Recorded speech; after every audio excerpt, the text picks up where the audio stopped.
உண்மையாக அறிவற்றவர் யார் எனில், யார் உண்மையான அறிவில்லாதவன்? தன்னைத்தானே அறிவுடையோர். நான் தான் உலகத்திலே மிக சிறந்த அறிவாளி அப்படின்னு எவன் பெருமைப்பட சொல்கிறானோ அந்த ஆணவ செயல்தான் அறிவு இல்லாதவன், அதுக்கான அறிவி அப்படின்னு வள்ளுவர் சொல்கிறார்.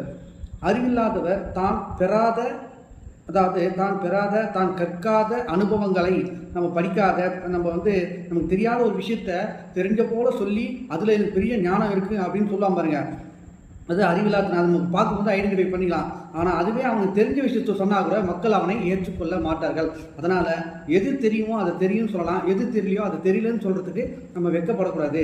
சரிங்களா? அடுத்தது, நம்மிடம் உள்ள குற்றத்தை அறிந்து அதை அகற்றாமல் இருப்பது எவ்வளோ பெரிய இழுக்கு அப்படின்னு சொல்கிறாங்க.